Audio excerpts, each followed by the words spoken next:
Welcome to Into the Fire, a Burning Coal Theater Company podcast series.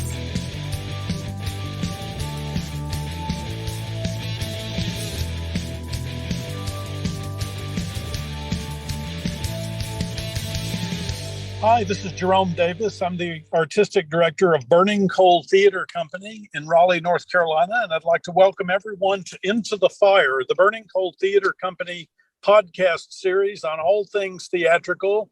Burning Coal will be opening a play called MLIMA'S TALE by the two-time Pulitzer Prize-winning playwright Lynn Nottage, January 26th through February 12th in Raleigh. And one of our things that we wanted to do in support of that production is to talk with someone who knows a bit about the subject matter of the play. In this case, elephants, and I think the environment is a subtle subject of Miss Nottage's play as well. So to that end, we have the director of education, science, and I think I left one out. Richard, sorry. Say that one more time for me. Conservation, education, and science. Conservation. So, Richard, welcome to Into the Fire, and thank you for doing this. We appreciate it. The North Carolina Zoo is in Asheboro, and can you tell us just a little bit about that, about what the zoo's mission is, and when it got started, who started it, and that sort of thing? Sure. Yeah. So the North Carolina Zoo is one of only two state-run zoos in the country. We are an agency of the Department of Natural and Cultural Resources, and we have a couple of areas of focus and sort of two joint missions. One is to provide education and educational opportunities to the people of North Carolina, but the other is to be actively engaged with the conservation of wildlife, both here in North Carolina and internationally. And so we, in addition to the zoo, which many of your listeners might be familiar with, may have visited, I hope, where you can come and see animals like elephants, like rhinos, like lions, other species from Africa and from North America. In addition to the zoo, our staff work across our state to preserve wildlife and wildlife habitat, and also internationally, particularly in Africa, to engage in activities that help to prevent the extinction of endangered species. For those who haven't visited the zoo, where is it in relation to Raleigh? It's west of us, past Greensboro, I think. It is. So Asheboro and the North Carolina Zoo are in basically the geographic center of the state. We're about 40 minutes south of Greensboro, about an hour west of Raleigh-Durham, about an hour, 15 minutes north of Charlotte. So we like to say that the zoo is equally inconvenient for everybody. Joking aside, though, it's very easy to get to.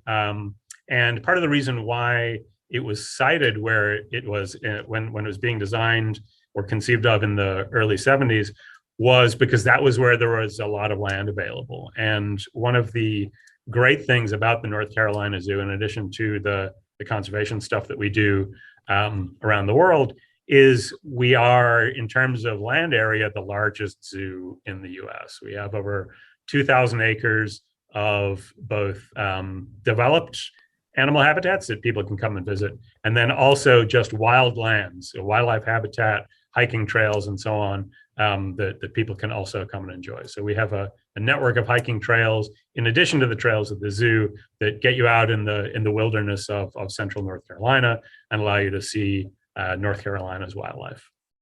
The extra square footage gives the animals more room to roam too, I presume. Yeah, that's right. We have one of the kind of guiding principles of the zoo is that we provide animals habitats that are as large and as natural as we can possibly provide in the context of a zoo in the U.S. So, for example, our rhino and African antelope habitat is over 40 acres in size, and that's bigger than most city zoos. That's bigger than the entire Philadelphia Zoo, for example. And that allows, the animals to lead very natural lives, just kind of do their own thing without a lot of intervention from us, and allows our visitors to come and see and appreciate them in a very sort of natural context. When the zoo was being established, so was the state government responsible for that? Was that an act of governance, or Yeah. was there an individual driving it, or a combination of those things? So there was a group of North Carolinians who decided that the North Carolina at the time didn't really have a zoo in the state, and they said that the North Carolina should have a zoo, and so they that was what eventually became the North Carolina Zoological Society, which is the organization that supports the zoo. They secured the land and then approached the state to create the zoo, and then the state agreed to engage in that process. And eventually, through various different, we've lived in various different parts of state government until the current day, where we are now in the Department of Natural and Cultural Resources, which includes things like the Museum of Natural Sciences in Raleigh, the Art Museum in Raleigh, the State Park System, things like that. Burning Coal receives funding from the North Carolina Arts Council every year, which is also part of that same umbrella. You've talked about your work internationally. Can you talk about some of that more specifically and who some of your partners are?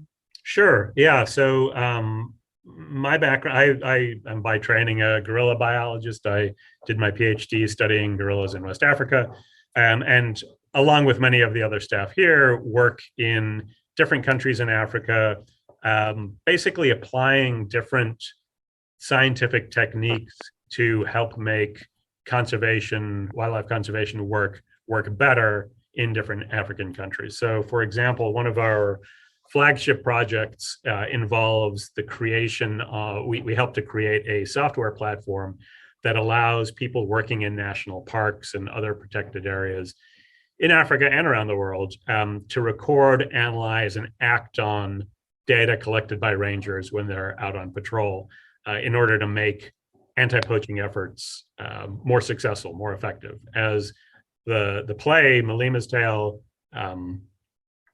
illustrates, the poaching of wildlife, elephants especially, but lots of other species like rhinos, lions, most large wildlife are poached to one extent or another. Poaching is really the number one threat to the survival of a lot of these species. And the people who are responsible for protecting them often don't have the tools, whether they are physical tools like vehicles or equipment like boots, or tools like analysis tools to help inform the actions that they're taking. Often those tools aren't available, and so we train people, everybody from rangers to the heads of national parks departments, how to use this analysis tool, which is called SMART. You can find out more about it online at smartconservationtools.org. We train them how to use that to collect information using smartphones about poaching, about wildlife, about where they're taking action, and then to put all that together in an analysis that allows them to develop strategies to reduce and hopefully totally prevent poaching of species like elephants. There's a somewhat, at least to my layman's ears and eyes, a disturbing article in The Guardian today about, I think they're pronounced vervet or vervet monkeys in the Caribbean. Have you noticed, have you seen that yet? Saint Martin? I haven't seen that specific article, but I am familiar with vervet monkeys. Vervet monkeys, interestingly, are an African monkey that was introduced by people to the Caribbean. So they're not native to that island, but they have become, I think, sort of a draw for tourism and at least for some people, a source of pride as a sort of as a highlight of a visit to there. So it's an interesting issue when an introduced species starts to get into trouble. But at the zoo, what we do is really focus on trying to conserve species in their natural habitats where they're from originally. So as I've been saying, elephants in different countries in Africa, lions, gorillas, rhinos, things like that. Well, apparently the plan by the government down there is to exterminate them all together, which Okay. sounds like a, a draconian measure, to say the least. Well, it is an interesting issue. What do you do when a non-native species is introduced, and what problems they can cause? Certainly, you see that in places like Australia with the introduction of rabbits, where they really decimate local flora and fauna. The zoo actually works on a project in the Pacific Ocean where a snake has been introduced to these islands in the Pacific, and the native birds there have no defense against the snake because they didn't evolve with the snake, and so this snake has really pushed almost to extinction several bird species on these islands where it was introduced by people. So, yeah, well, I'm not familiar with the specific plan in the Caribbean to deal with vervet monkeys. I can imagine how vervet monkeys might be.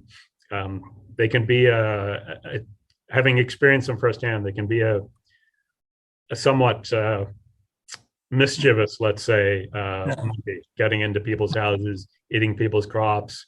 They can be very aggressive too. Right.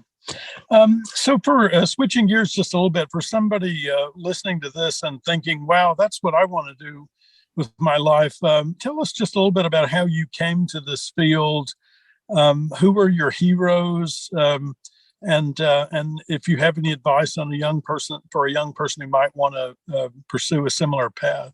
Sure. Yeah. I mean, there's lots of different ways to get into conservation biology is sort of broadly the field that I'm in. I followed a sort of non-traditional route.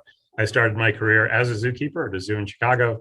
But by virtue of working with African primates like gorillas and monkey species, I got more and more interested in their plight in the wild. And so I left my job as a zookeeper and went back to graduate school to study gorillas in the wild, and with a particular focus on how we can use science to better understand what's going on with a wild population of animals, and how that can inform conservation activities to make conservation action more effective. I've been inspired by a lot of different people, particularly people from African countries who spend their entire lives trying to protect wildlife. It's not whether you're doing it in the US or doing it in Africa or anywhere in the world, wildlife conservation is not a lucrative profession. For many people, particularly rangers working on the ground, it can be a very dangerous profession. But a lot of these people who are working to protect animals like the elephant represented in the play of Burning Coal are really putting their lives on the line to protect them from poaching and other threats. And so that's the sort of, rather than an individual person, it's kind of a class of people who really inspired me to pursue this kind of work. The people who are sort of selflessly giving of themselves to try and make the list, the risk of sounding kind of whatever cliche, like make the world a better place. And there's a lot of people, who I think are very deserving of recognition, other than me, who are working in Africa to prevent exactly the kind of thing that's represented in your play, which is the killing of elephants and other wildlife to get wildlife products for sale. Right. It seems to me that as our populations move more and more toward an urban way of living, that the direct interaction with animals will decrease and has decreased, and that breaking that trajectory might be a key to better protecting animals and the environment. And I know the zoo does a lot of work in education and with young people, getting people to the zoo, getting them face to face with the animals and that sort of thing. Is that the basic idea behind that? Yeah, I think that's right on a couple of levels. I mean, certainly one of the things that we try to accomplish with a visit to the zoo is to give people to try to create a connection between people and animals, people and wildlife, people and the outdoors, which perhaps they wouldn't get in our increasingly urban society in the US. I mean, in addition to the wildlife side of it, we have programs that encourage kids just to spend time outside, out in the woods, to get their hands dirty and play in the outdoors in a way that is less and less common nowadays. But equally, I think, and this is I think very relevant for some of the themes that are in the play. Some of the consumers of wildlife products like ivory have a similar disconnection from wildlife and from the sources of these products that they're consuming. And there's been work done in places like China and Vietnam, which are among the major consumers of things like ivory and rhino horn, where people who are buying these things, which are both very expensive and real status symbols, didn't realize, for example, in the case of elephant ivory, many of them didn't realize that the elephants were actually killed to get the ivory.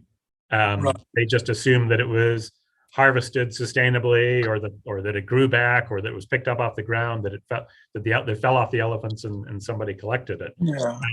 And so in the same way that we can at the zoo educate people about wildlife and help to create those connections with nature, equally in the long term, if we're going to solve some of the problems like the poaching of wildlife, I think we have to do the same thing with the consumers of that wildlife. And there has been increasingly work done in places like China and Vietnam to change people's perspectives on ivory and rhino horn and other animal products, in the same way that we try to foster an appreciation for wildlife here in North Carolina at the zoo. There's something innate about a child's love or interest in animals that I think is typified by the degree to which animals are central characters in children's stories. You know, we sort of take that for granted, but there's no reason particularly why that should be the case. I'm thinking of Winnie the Pooh, the Roadrunner, Lassie, the Three Bears, the Three Little Pigs, Big Bird. You know, it goes on. There's a huge list of these stories in which children are taught parables or stories that are helpful to them as they mature through the lens of animals. And I guess do you think does that come from our rural past, you know, our less urban past? Is that sort of genetically wired into it? Do you think? I don't. That goes a little bit beyond my area of expertise, looking at the origins of that. But I certainly can. I certainly agree with you that it seems to be in common, not just in Western culture and the kinds of stories that you talked about, but certainly in other parts of the world where I've worked. A lot of traditional stories in, for example, West Africa, have animals as the central characters, and a lot of sort of folk tales will use animals like the turtle and the lion and others to represent things. And so, I think there is at least some commonality in the human experience where we somehow relate to animals or have some kind of connection with them that is. I mean, it's tough to say that anything is universal, but is approaching universal, perhaps. And even among, I mean, for example, the work that I've done in West Africa, I worked a lot with people who were hunting wildlife, who were hunting animals in the forest for consumption. And even those people have a very strong appreciation for the animal, and particularly older people talk about how, and these are older hunters, people who are actively out hunting wildlife, talk about how even though they're hunting wildlife, they don't want to see a future where their grandchildren are living around a forest where there aren't any animals. So there's this duality between, yes, I'm hunting animals for my livelihood, but equally I appreciate their value, not just to me economically, but their kind of inherent value as, I don't know, kind of like natural heritage, for their communities, for their families, and so on. It's such a difficult argument to make. I was thinking of Anansi the spider, Sure. a famous, I think, West African folk Yep. legend. Yeah. And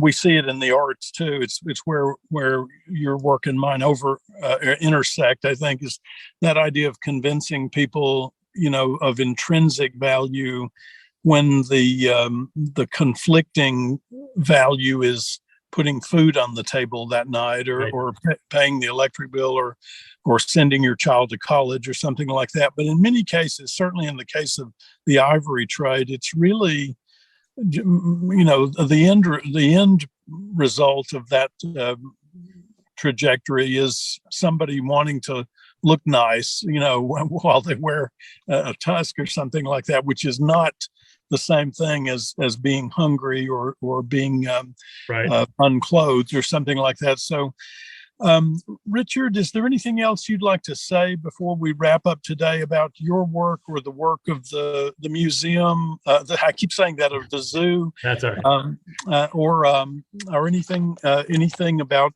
conservation that we haven't talked about that you think is important for people to go out with? Yeah, maybe two things. I mean, just following on what you were saying earlier, I think it is important to emphasize and to encourage people to think about the intrinsic value of nature and wildlife. We get a lot out of the presence of nature and wildlife, independent of its economic value. And certainly, if you look at here in the U.S., the creation of the national park system. So the national parks are an American idea. They were first created in the U.S.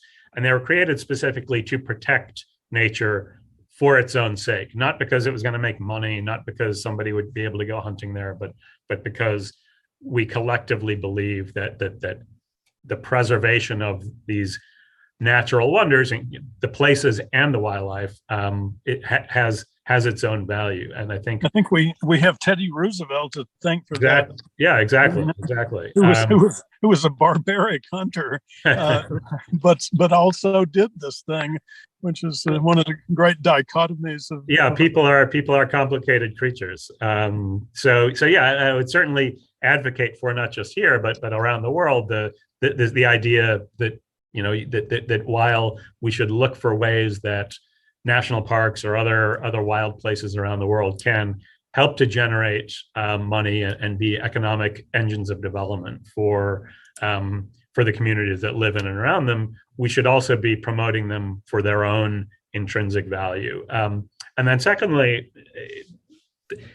I think some of the themes in MLIMA'S Tale can be simultaneously very compelling to audiences in North Carolina, but also feel very removed. And it's certainly something that we deal with in the zoo profession as a whole, is that people agree with a lot of the things that we're saying, but they say, well, I don't hunt ivory, I don't own ivory, I don't buy ivory. So what can I really do to be part of the solution? And I say this not as a sales pitch for the zoo, but as a way to perhaps get people to think differently about what a visit to the zoo means. And because we are directly involved with doing conservation in places like Africa, but also here in North Carolina, and because we are supported entirely by the zoo visitor and zoo members and donations to the zoo, just the action of coming to the zoo,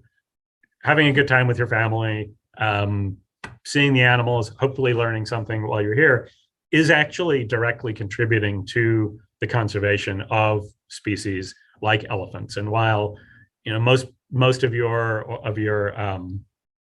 the people who are going to be coming to see the play probably aren't consuming ivory, they may also feel like there isn't much they can do to prevent it. But what I'd encourage them to do, not because not trying to sell a zoo again, but because it is a way that you can actually take a small but meaningful action on behalf of wildlife, is to come to the zoo, support the work that we're doing, and and also learn something about animals like elephants and wildlife around Can them. people take photographs while they're there? Oh yeah, absolutely. Yeah. So they can spread it. Not only can they come themselves, but they can spread it to hundreds or thousands of other people as well. Well, I'm going to go as soon as the weather gets. Oh, what am I talking about? It's 70 degrees. Right. It's not too bad today. This is the best time of the year to visit the zoo. It's nice and cool, not too busy. So yeah. Well, I will be there, and I hope everybody listening will. What is your website, Richard? nczoo.org. Perfect. Dr. Richard Yeah. Bergl, who is the Director of Conservation, Education, and Science at the North Carolina Zoo. Thank you for joining Into the Fire today. Thank you so much. Thank you. I've enjoyed it. Take care. Thank you for listening. Burning Coal Theater's production of MLIMA'S Tale will be presented January 26th through February 12th. Tickets and more information are available at burningcoal.org or at 919-834-4001. MLIMA'S Tale is sponsored by The Classical Station. Listen online at theclassicalstation.org or 89.7 FM.